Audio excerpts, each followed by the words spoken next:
পরলোকে প্রণব মুখার্জি, বাংলাদেশ হারালো আপনজন, শোকবার্তায় প্রধানমন্ত্রী। বঙ্গবন্ধু হত্যায় জিয়া পরিবার জড়িত, বললেন প্রধানমন্ত্রী।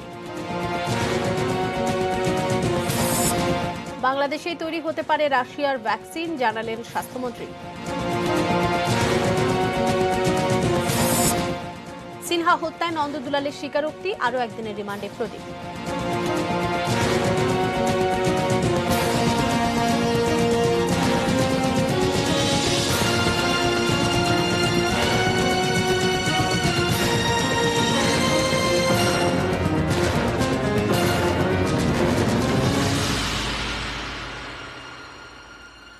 এটি নিউজ দেখছেন আখি ভদ্র, স্বাগত জানাচ্ছি রাত ৮টার নিউজ আওয়ারে। এতক্ষণ শিরোনামগুলো জানিয়ে দিচ্ছিলাম। VSL Angle Channel HB VSL Bikrampur steel limited. সংবাদের শুরুতেই শোক সংবাদ। ভারতের সাবেক রাষ্ট্রপতি প্রণব মুখার্জি আর নেই। বয়স হয়েছিল প্রায় ৮৫ বছর। আজ বিকেল 6:45 নাগাদ দিল্লির আর্মি হসপিটাল রিসার্চ অ্যান্ড রেফারেলেই শেষ নিঃশ্বাস ত্যাগ করলেন ভারতের স্বাধীনতা উত্তর সর্বভারতীয় রাজনীতির সফলতম বাঙালি এবং সেদেশের প্রাক্তন রাষ্ট্রপতি। একদিকে মস্তিষ্কে রক্তক্ষরণ এবং অস্ত্রোপচার, তার উপর করোনা সংক্রমণ। জোড়া ধাক্কা সামলাতে পারলেন না ভারতের সফলতম বাঙালি রাজনীতিবিদ, সেদেশের প্রাক্তন রাষ্ট্রপতি প্রণব মুখোপাধ্যায়। সোমবার বিকেল 6:45 নাগাদ তার পুত্র অভিজিৎ মুখোপাধ্যায় টুইট করে এ খবরটি জানিয়েছেন। টুইটে তিনি লিখেছেন, ভারাক্রান্ত হৃদয়ে আপনাদের জানাচ্ছি যে আর্মি রিসার্চ অ্যান্ড রেফারাল হাসপাতালে চিকিৎসকদের সর্বোত্তম চেষ্টা এবং পুরো ভারতের মানুষের প্রার্থনা, দোয়া সত্ত্বেও আমার বাবা কিছুক্ষণ আগে মারা গেছেন। আমি আপনাদের সবাইকে পাশে থাকার জন্য ধন্যবাদ জানাই। টুইট বার্তায় শোক জানিয়েছেন ভারতের প্রধানমন্ত্রী নরেন্দ্র মোদী এবং কংগ্রেস নেতা রাহুল গান্ধী। গত 9 আগস্ট রাতে নিজের দিল্লির বাড়িতে শৌচাগারে পড়ে গিয়েছিলেন তিনি। পরদিন সকাল থেকে তাঁর স্নায়ুঘটিত কিছু সমস্যা দেখা দেয়। চিকিৎসকদের পরামর্শে দ্রুত ভর্তি করা হয় হাসপাতালে। এমআরআই স্ক্যানে দেখা যায় তার মাথায় রক্ত জমাট বেঁধে রয়েছে।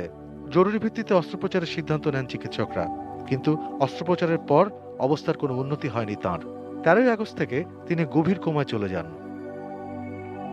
প্রণব মুখোপাধ্যায় দীর্ঘদিন ধরে ডায়াবেটিসের রোগী। 10 তারিখ হাসপাতালে ভর্তির পর ধরা পড়ে তিনি কোভিড-19-এও আক্রান্ত। সেই অবস্থাতেই ওই দিন রাতে দীর্ঘ অস্ত্রোপচার হয়। তারপর থেকে ভেন্টিলেশনে রাখা হয়েছিল প্রণব মুখার্জিকে। অস্ত্রোপচারের আগে নিজের করোনা সংক্রমিত হওয়ার খবর টুইট করে জানিয়েছিলেন তিনি নিজেই। সেটি ছিল প্রণব মুখোপাধ্যায়ের শেষ tweet. Arpan Maitra, desk report, ATN news. ভারতীয় রাজনীতির এক উজ্জ্বল নক্ষত্র প্রণব মুখার্জি। তাকে বলা হয় রাজনীতির চাণক্য। হয়েছেন দেশটির প্রথম বাঙালি রাষ্ট্রপতি। প্রায় 5 দশক পার্লামেন্টের সদস্য ছিলেন তিনি। পররাষ্ট্র, প্রতিরক্ষা, রেল ও রাজস্ব সহ বিভিন্ন গুরুত্বপূর্ণ মন্ত্রণালয়ের দায়িত্ব পালনের বিরল কৃতিত্বের অধিকারীও তিনি।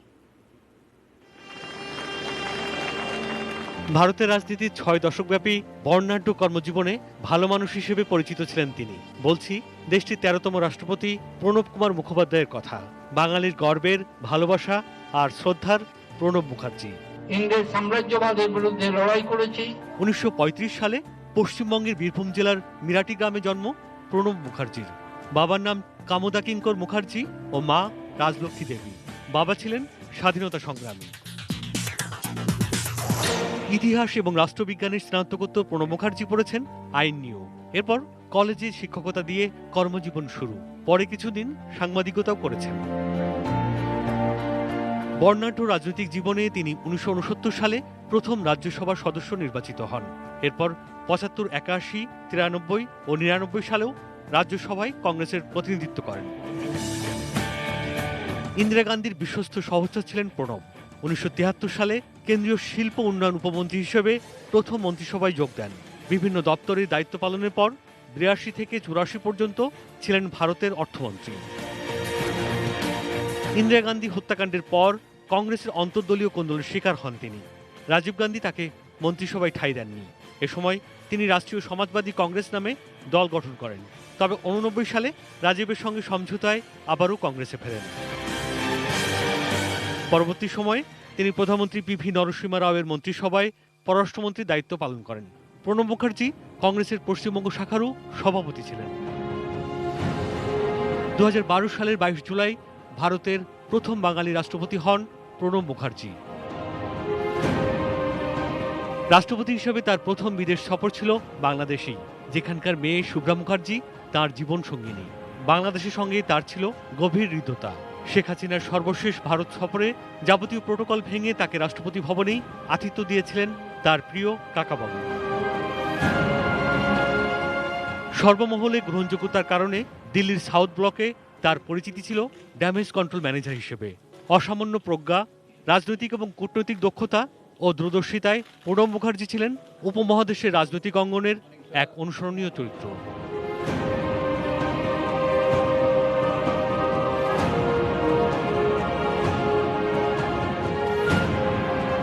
সুদীপ ঘোষ, ডেস্ক রিপোর্ট, এটি নিউজ।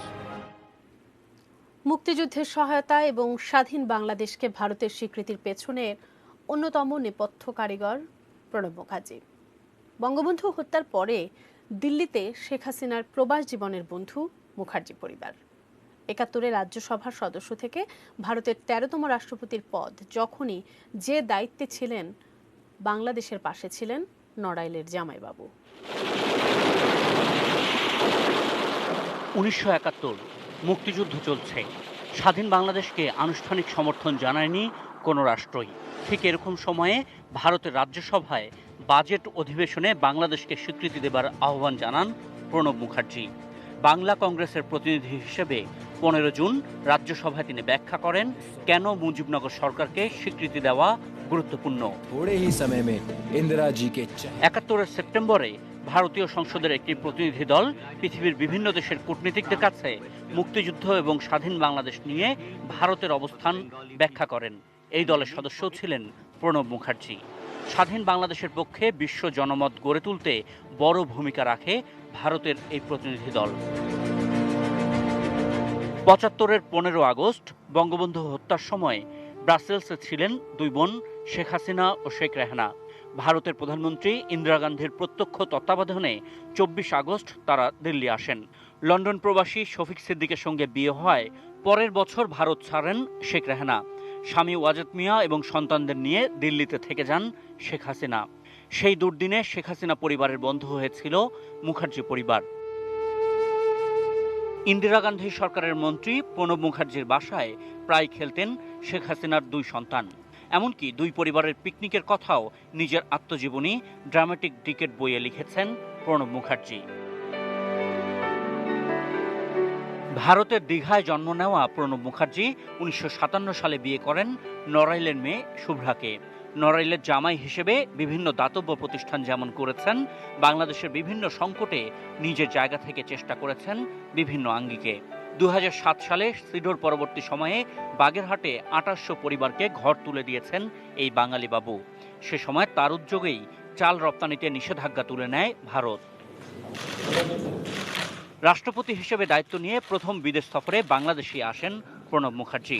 প্রধানমন্ত্রী শেখ হাসিনা রাষ্ট্রীয় বা ব্যক্তিগত সফরে ভারত গেলেই প্রোটোকল মেনে বা প্রোটোকলের বাইরে পরম আতিথেয়তা পেয়েছেন রাষ্ট্রপতি ভবনে। Ashikur Rahman Apu, ATN news. অন্য খবর, বিএনপির প্রতিষ্ঠাতা জিয়াউর রহমান, তার স্ত্রী এবং তার ছেলে সবার হাতে রক্তের দাগ। বঙ্গবন্ধুর খুনিদের স্বীকারোক্তিতে জিয়াউর রহমানের সংশ্লিষ্টতার প্রমাণ বিএনপি কিভাবে তা অস্বীকার করবে? এ প্রশ্ন বঙ্গবন্ধু কন্যা শেখ হাসিনার। ১৫ আগস্ট জাতীয় শোক দিবস উপলক্ষে বাংলাদেশ ছাত্রলীগ আয়োজিত আলোচনা সভায় আওয়ামী লীগ সভানেত্রী ও প্রধানমন্ত্রী শেখ হাসিনা এই প্রশ্ন করেন। শেখ হাসিনা বলেন, বেঈমান কখনো বেশি দিন ক্ষমতায় থাকতে পারে না। মুশতাককে দ্রুত ক্ষমতা থেকে বিদায় নিতে হয়েছিল। ক্ষমতায় থাকার সময় জিয়াউর রহমান বেছে বেছে মুক্তিযোদ্ধা সেনা কর্মকর্তাদের হত্যা করেছিলেন বলেও মনে করিয়ে দেন প্রধানমন্ত্রী। তিনি বলেন, বঙ্গবন্ধুর হত্যাকাণ্ডের বিচার হয়েছে, তবে ষড়যন্ত্রের সঙ্গে যারা জড়িত তাদের হয়তো এখনো খুঁজে পাওয়া যায়নি। ইতিহাস একদিন সবকিছুই প্রকাশ করবে বলেও মন্তব্য করেন প্রধানমন্ত্রী। আমি আরো শ্রদ্ধার সাথে স্মরণ করছি জিয়ার স্ত্রী, জিয়ার ছেলে, সবগুলি হচ্ছে তাদের হাতে রক্তের দাগ এবং তারা এভাবেই রাজনীতি করেছে। শিক্ষা দীক্ষা তো নাই, শুধু এই গুন্ডামি আর অত্যাচার আর এই খুনের রাজত্বই তারা কায়েম করতে চেয়েছিল। তাদের অপকর্ম এটা তো ভাষায় বর্ণনা করা যাবে না। অগ্নি সন্ত্রাসে মানুষকে পুড়িয়ে পুড়িয়ে হত্যা করেছে। আমি এইটুকু বলবো যে এই দেশটাকে আমরা চেয়েছি জাতির পিতার আদর্শ নিয়ে যেন দেশটা এগিয়ে যায়, সেজন্য আমাদের সকল প্রচেষ্টা। শুধু অনলাইন নিউজ পোর্টাল নয়, টেলিভিশন, রেডিও এবং পত্রিকার অনলাইন সংস্করণের জন্য সরকারের কাছ থেকে নিবন্ধন নিতে হবে। নিবন্ধন লাগবে আইপিটিভি ও ইন্টারনেট রেডিও চালাতেও। সোমবার মন্ত্রিসভার বৈঠকে এসব বাধ্যবাধকতা রেখে জাতীয় অনলাইন গণমাধ্যম নীতিমালা সংশোধনের প্রস্তাবে অনুমোদন দেওয়া হবে। প্রধানমন্ত্রী শেখ হাসিনার সভাপতিত্বে মন্ত্রিসভার এই বৈঠক অনুষ্ঠিত হয়। সভা শেষে সচিবালয়ে অনুষ্ঠিত ব্রিফিংয়ে মন্ত্রিপরিষদ সচিব খন্দকার আনোয়ারুল ইসলাম জানান, টেলিভিশন এবং রেডিওর নিউজ পোর্টাল চালাতে এখন থেকে অনুমতি নিতে হবে। মন্ত্রিসভার বৈঠকে মাদকদ্রব্য নিয়ন্ত্রণ সংশোধন আইনের খসড়ায় চূড়ান্ত অনুমোদন দেওয়া হয়। প্রতি বছর 5 আগস্ট শেখ কামালের জন্মবার্ষিকী উদযাপনের প্রস্তাব অনুমোদন করেছে মন্ত্রিসভা।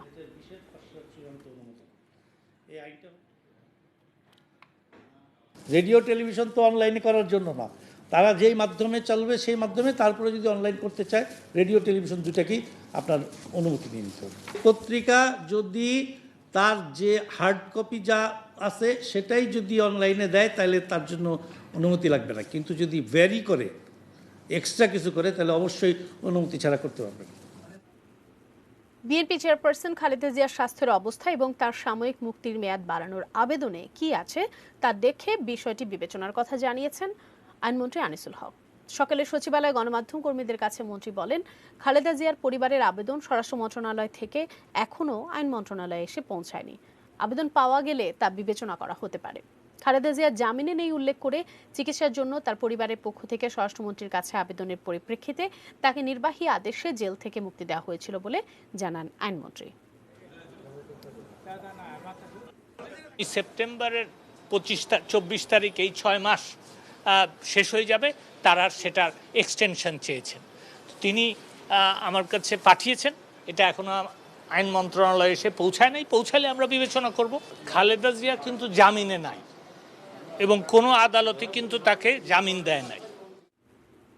করোনা পরিস্থিতি, রাশিয়ার করোনা ভ্যাকসিন বাংলাদেশেই তৈরি হতে পারে, পাওয়া যাবে অক্সফোর্ডের ভ্যাকসিনও। তবে চীন ছাড়া কোনো দেশ এখনো বাংলাদেশে তাদের ভ্যাকসিনের ট্রায়ালের আবেদন করেনি।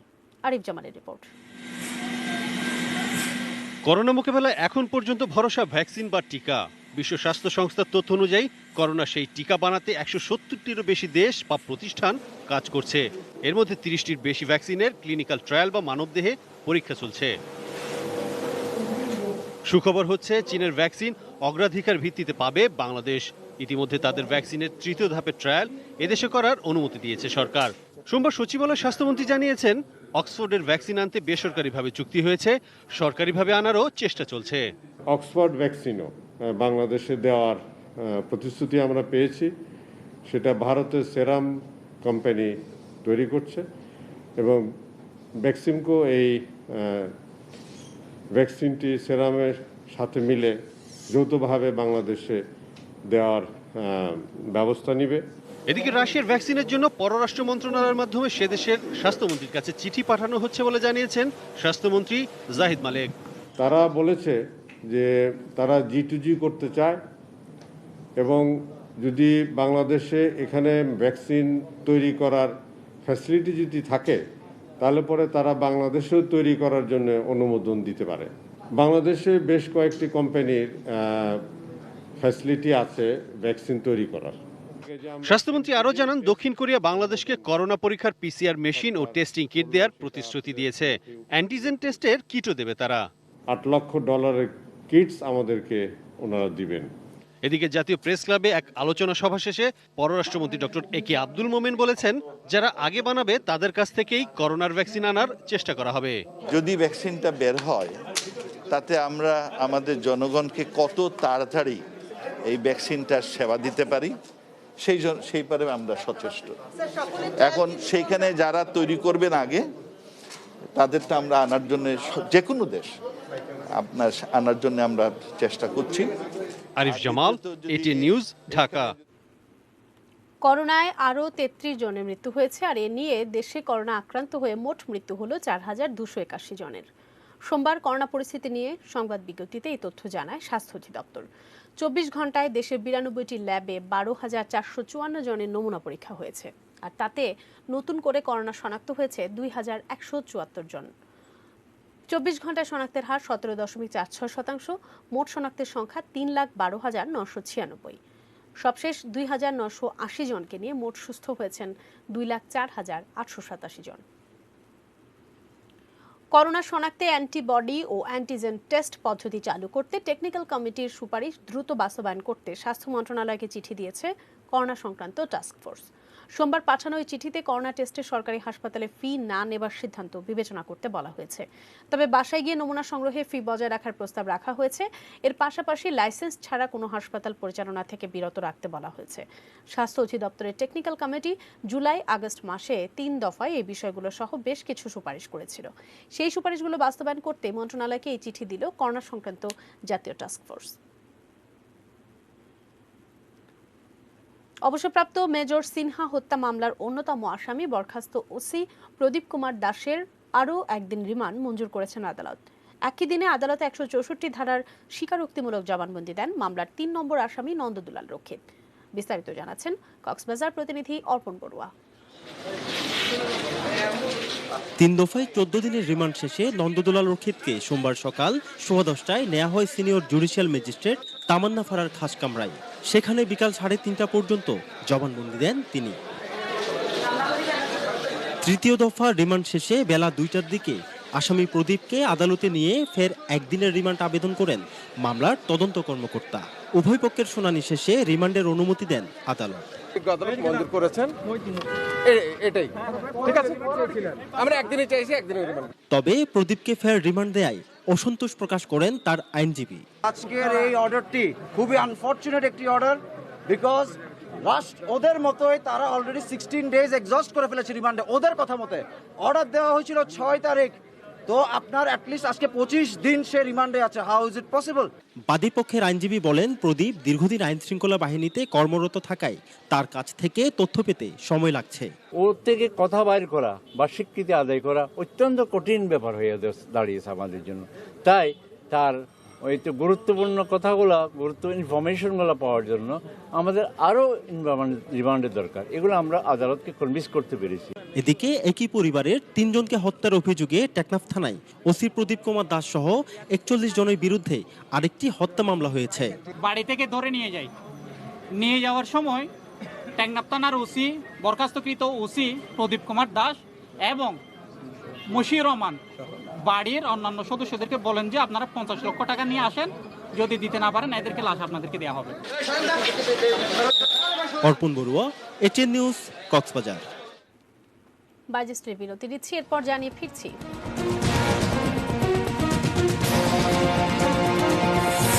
সিট ফাঁকা রেখেই চলবে রেল, আপাতত বাড়ছে না ভাড়া।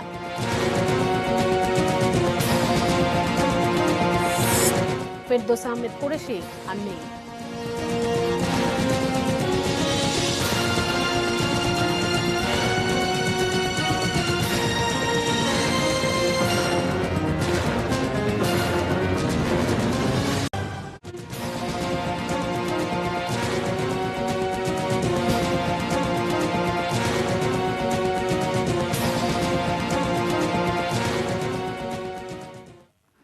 বিরতির পর ফিরে এসে সবাইকে আরো একবার নিউজ আওয়ারে স্বাগত জানাচ্ছি। যারা আন্দোলনে পরাজিত হয় তারা নির্বাচনেও পরাজিত হয়। বিএনপি আন্দোলন নির্বাচন 2 ক্ষেত্রেই পরাজিত বলে মন্তব্য করেছেন আওয়ামী লীগের সাধারণ সম্পাদক এবং সড়ক পরিবহন ও সেতু মন্ত্রী ওবায়দুল কাদের। সকালে ভিডিও কনফারেন্সে মুন্সিগঞ্জ সড়ক বিভাগের নবনির্মিত পরিদর্শন বাংলো উদ্বোধন করে এসব কথা বলেন তিনি। এ সময় সেতুমন্ত্রী বলেন, নির্বাচন এলে বিএনপি কেবল অভিযোগই তোলে। আন্দোলন ও নির্বাচনে বিএনপির ব্যর্থতাই প্রমাণ করে জনগণ তাদের প্রত্যাখ্যান করেছে। এছাড়া জাতীয় সংসদের 4টি আসনের উপনির্বাচনে প্রার্থী বাছাইয়ে দলীয় সভাপতির উপর মনোনয়ন বোর্ড দায়িত্ব দিয়েছে বলেও জানান তিনি। তার মানদণ্ডটা কি পরিচালনার আহ্বান জানাচ্ছি। পাশাপাশি জনসাধারণ আন্দোলনে যারা পরাজিত হয় পরবর্তী নির্বাচনেও তারা পরাজিত হয়। বিএনপি আন্দোলন এবং নির্বাচন দুটোতেই পরাজিত। এবং জনগণ তাদের প্রত্যাখ্যান করেছে। যে কোনো নির্বাচন এলেই বিএনপি তার স্তরে চিৎকার শুরু করে, নির্বাচনে হারার আগেই তারা হেরে যায়। রেলের ভাড়া আপাতত বাড়ানোর কোনো সিদ্ধান্ত হয়নি, তবে এক সিট ফাঁকা রেখে চলবে রেল, এমনটাই জানালেন রেলমন্ত্রী নুরুল ইসলাম সুজন। সোমবার রেল ভবনে বাংলাদেশ রেলওয়ের 50টি ব্রডগেজ ও 75টি মিটার গেজ লাগেজ ভ্যান ক্রয়ের চুক্তি সই অনুষ্ঠানে এক প্রশ্নের জবাবে রেলমন্ত্রী আরও বলেন, কৃষকের পণ্য সারা দেশে পৌঁছে দিতে লাগেজ ভ্যান কিনছে রেলওয়ে। ফলে লাগেজ ভ্যানের মাধ্যমে কম খরচে গ্রাম থেকে ঢাকায় পণ্য নিয়ে আসতে পারবে কৃষক। এক প্রশ্নের জবাবে মন্ত্রী জানান, এখনো সব ট্রেন চালু করার সিদ্ধান্ত নেওয়া হয়নি, স্বাস্থ্যবিধি মেনেই চলাচল করবে ট্রেন।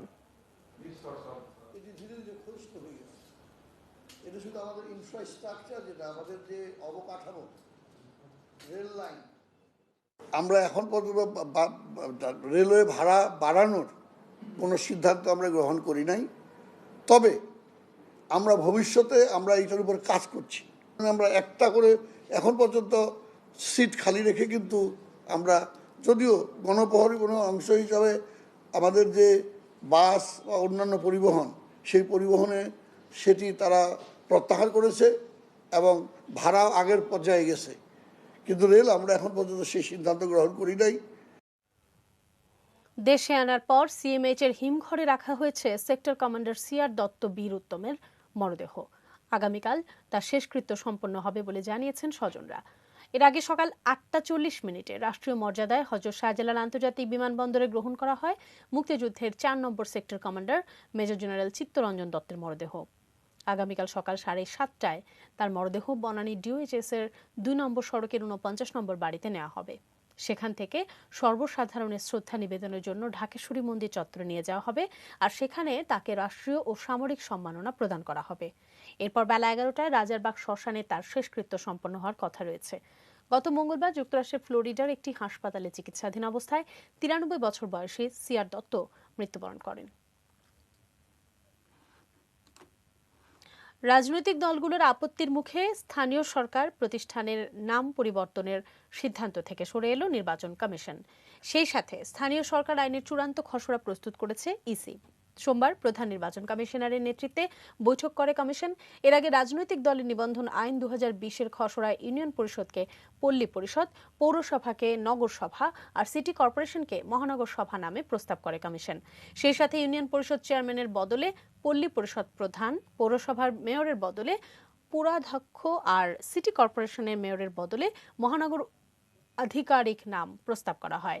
মূলত আইনের বাংলা করতে গিয়ে এই নাম পরিবর্তনের বিষয়টি এসেছে। বাংলা এটা থাকা উচিত, খুবই ভালো উদ্যোগ। কেউ বলেছেন না বাংলাটা অনেক দিনের, বাংলা ইংরেজিতে এটা প্রচলন আছে, এটা এখন বাংলা মতো বাংলায় থাকে। যদি মতভেদ থাকবেই, মতভেদ আছে দিকেই তো গণতন্ত্র আছে, গণতন্ত্র আছে দিকেই তো এত পক্ষ আছে। ওখানে বলা হয়েছে যতদূর সম্ভব যে শব্দগুলো প্রচলিত আছে সেগুলোই রাখা, আইনে যেগুলো আছে, আর যে শব্দগুলোকে বাংলা করলে কোনো সমস্যা নেই সেগুলো বাংলা করা। না ফেরার দেশে চলে গেলেন PDP chairman doctor Ferdous Ahmed Qureshi. সোমবার দুপুরে তিনি মারা যান। ইন্না লিল্লাহি ওয়া ইন্না ইলাইহি রাজিউন।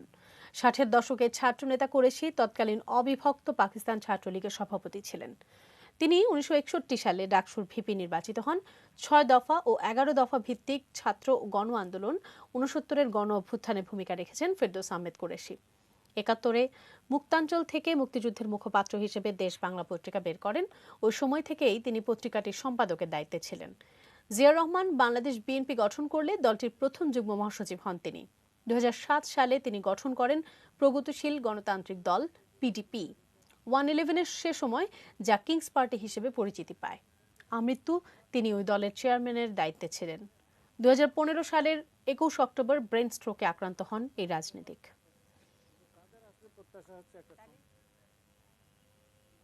সোশ্যাল ইসলামী ব্যাংক লিমিটেড বাণিজ্য সংবাদ।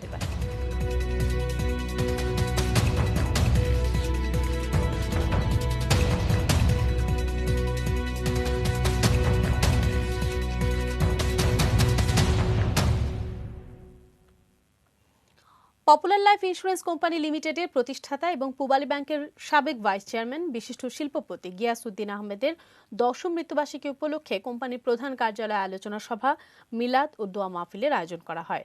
অনুষ্ঠানে উপস্থিত ছিলেন কোম্পানি ব্যবস্থাপনা পরিচালক ও সিইও এবং বাংলাদেশ ইন্স্যুরেন্স ফোরামের প্রেসিডেন্ট BM ইউসুফ আলী, অতিরিক্ত ব্যবস্থাপনা পরিচালক BM শওকত আলী ও কাজী মোহাম্মদ ফজলুল করিম। এছাড়াও সিনিয়র কনসালট্যান্ট মোহাম্মদ আনিসউদ্দিন মিয়া, উপব্যবস্থাপনা পরিচালক সৈয়দ মোতাহার হোসেন, মোস্তফা হেলাল কবির, আলমগীর ফিরোজ রানা, ইমাজউদ্দিন আহমেদ প্রিন্স, নন্দন ভট্টাচার্য, ফিরোজ ইফতেখার, মোহাম্মদ নওশির আলী নাইম, মোহাম্মদ আবু তাহের ও মোহাম্মদ হাবিবুর রহমান সহ কোম্পানির সিনিয়র নির্বাহী পরিচালক, প্রকল্প পরিচালক, প্রকল্প ইনচার্জ ও ঊর্ধ্বতন কর্মকর্তারা অনুষ্ঠানে উপস্থিত ছিলেন। আলোচনা শেষে মরহুমের রুহের মাগফিরাত কামনা করে মোনাজাত করা হয়।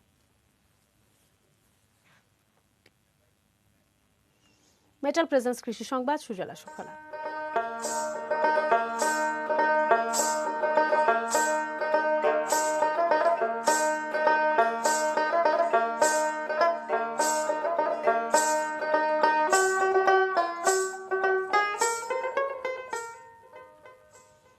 মেঘালয় পাহাড়ের কোলে সিলেটের বিখ্যাত পর্যটন স্পট জাফলং এর পাশে হাজারখানেক গাছ নিয়ে 3 একরের একটি বাগান। ফল ফুলের দেশি বিদেশি গাছ ছাড়াও মশলা আর ঔষধি গাছ রয়েছে বাগানটিতে। এসব গাছ একসঙ্গে জড়ো করেছেন শখের বাগানি বাবলু বক্ত। পরিবারের জন্য করেছিলেন ফলের বাগান, কিন্তু ফল বৈচিত্র্যের কারণে এখানে আসতে শুরু করেছে পর্যটকরা। বাগানের মাঝেই জাফলং গ্রিন রিসোর্ট নামে পর্যটকদের কম খরচে থাকারও ব্যবস্থা করেন বাবুল। নানা জাতের গাছে ভরপুর বাগানটি আনন্দ দিচ্ছে প্রকৃতি প্রেমীদের, মন ভোলাচ্ছে জাফলং বেড়াতে আসা পর্যটকদেরও।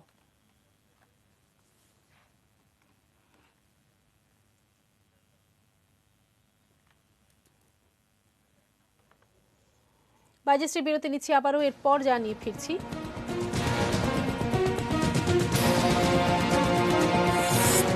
আমিরাতে ইসরায়েলের প্রথম বিমান।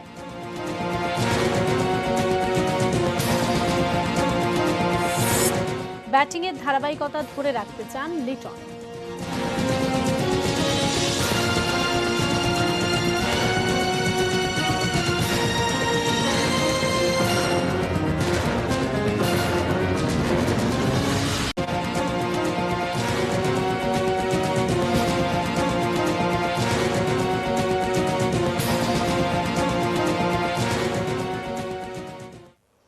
বিরতির পর ফিরে এসে সবাইকে আরো একবার স্বাগত জানাচ্ছি নিউজ আওয়ারে। বঙ্গবন্ধু শেখ মুজিবুর রহমানের ৪৫তম শাহাদাত বার্ষিকী ও জাতীয় শোক দিবস উপলক্ষে গাজীপুরে আলোচনা সভা ও দোয়া মাহফিল অনুষ্ঠিত হয়েছে। বিকেলে গাজীপুরের মহানগর আওয়ামী লীগের উদ্যোগে জেলার বোর্ড বাজার এলাকার ইউটিসি চত্বরে এই সভা অনুষ্ঠিত হয়। সভাপতিত্ব করেন গাজীপুর সিটি মেয়র ও মহানগর আওয়ামী লীগের সাধারণ সম্পাদক অ্যাডভোকেট মোহাম্মদ জাহাঙ্গীর আলম। প্রধান অতিথি ছিলেন গাজীপুর মহানগর আওয়ামী লীগের সভাপতি অ্যাডভোকেট আজমতুল্লাহ খান। সভা শেষে ১৫ আগস্ট ও ২১ আগস্টে নিহত সকল শহীদদের আত্মার মাগফিরাত কামনা করে দোয়া করা হয়। আন্তর্জাতিক খবর।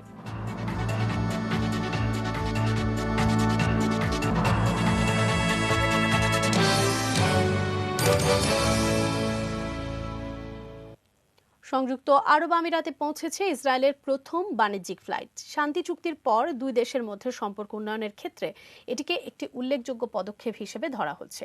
ইসরায়েলের পতাকাবাহী এল আল এয়ারলাইন্সের বিমানটির আমিরাতে পৌঁছাতে সময় লাগে ৩ ঘন্টা। বিমানকে আমিরাতে সফরে এসেছেন ইসরায়েলি প্রতিনিধি দল ছাড়াও মার্কিন কর্মকর্তারা। ইসরায়েলি বিমানের জন্য সৌদি আরবের আকাশসীমা নিষিদ্ধ হলেও এক্ষেত্রে অনুমতি দেয় সৌদি সরকার।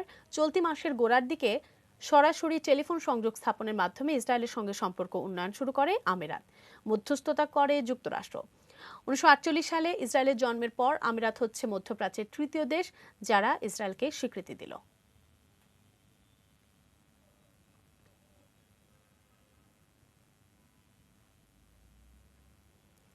Clement sports news.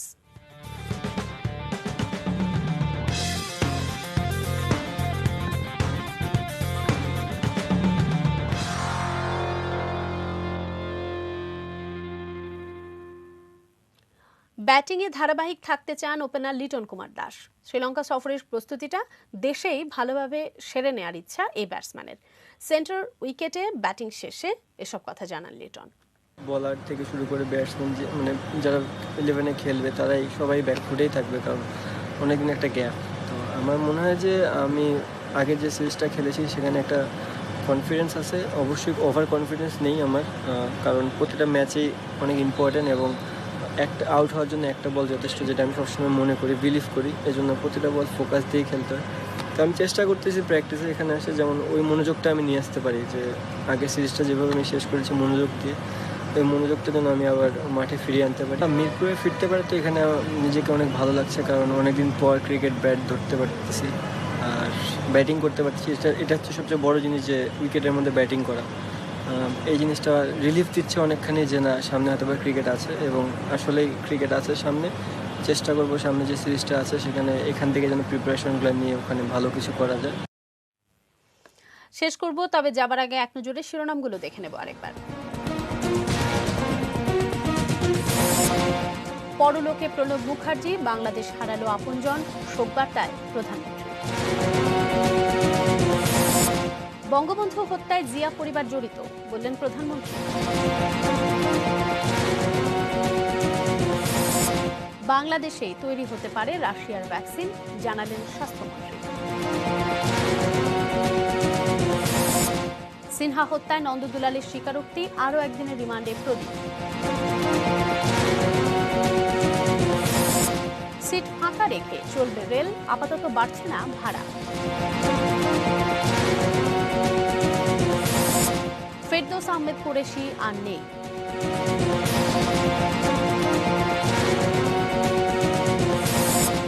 আমিরাতে ইসরায়েলের প্রথম বিমান।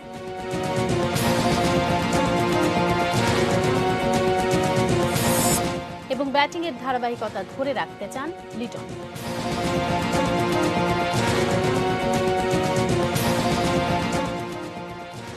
এই ছিল নিউজ আওয়ারের সঙ্গে থাকুন, দেখতে থাকুন এটিএন নিউজ। আর এটিএন নিউজ ব্রেকিং নিউজ আপনার মোবাইলে পেতে স্টার লিখে স্পেস দিয়ে এএল লিখে পাঠিয়ে দিন 595 নম্বরে।